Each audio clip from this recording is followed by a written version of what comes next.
auzu billahi mina seytaani rajimi bismillahi rahmaani rahimi asalaamaaleykum wa rahmatullahi wa barakaatuhu. ginnaaw bi ñu sant yàlla julli ci yonentam ba Seydina Muhammad sallallahu alayhi wa sallam fooy mën a nekk ñëw leen di ziar di leen ñaanal jàmm di ko sàkku ci yéen rawatina yéen ñu amoon fii ci Daaru Salaam si faaw ñëw leen ziar baax Daaru Salaam si faaw dana seet bu la seetalee wax la sa sarax wax la sa càngaay foo mën a dem defi ko nga dem defi ko ba tey nag dañoo ñëw ak yéen ci lii nag góor ñi ko moom góor ñi ñoo ma ko moom jar na partagé rek gépp góor gu ko jot partagé ko sa morom lii da nga koy bind 313 aaya bi gis nga ko ni mi ngi mi 313 nga koy bind gannaaw ba nga bind bismillaahi rahmaani rahiim pare teg ci salaatu ala nabi goo man da ngay bind inna allaha huwa rasaqu su qawatil matinu inna allaha huwa rasaqu sul quwwatil matinu nga bind ko 313 nga koy bind ñetti téeméer ak fukk ak ñett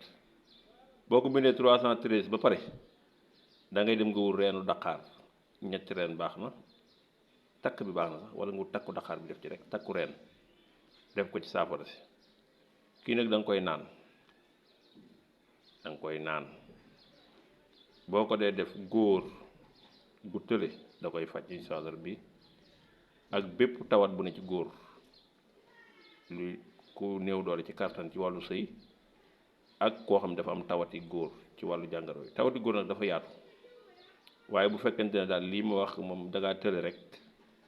ci wàllu sëy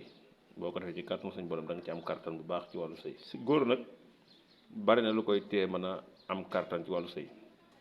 ndax góor bu stressé du mën a sëy normal góor bu amee feebaru hémorroïde moo xam interne moo xam externe du am kàttan nga ca war góor bu amee ndoxu siti bu bari ci moom tamit dana dem ba ndoxu siti moomu da koy téye en même temps ndoxu siti moomu tamit day dem ba lakk ay wallax njaalam ci lu bëri ba duutu mën a sëy duutu mën a am yenn kàttan yi la gën nag mooy mu faju ndoxu siti ak hémorroïde interne da ciy baax ndax wax day leer waaye bu dee amoo jàngoro yooyu nag te da ngaa tële rek néew doole ci wàllu sëy rek boo defee lii suñ borom dana delluwaat sa kàttan inna allaha huwa rasaqu sul qawatil matinu boo ko defee ci kàttan suñu borom tabaraka wa taala de da ngay am kàttan lool ngeen ñam ko nag xool ñam leen ko xool maa ngi leen di siyaar baax wasalaamaaleykum wa rahmatullahi wa barakatuhu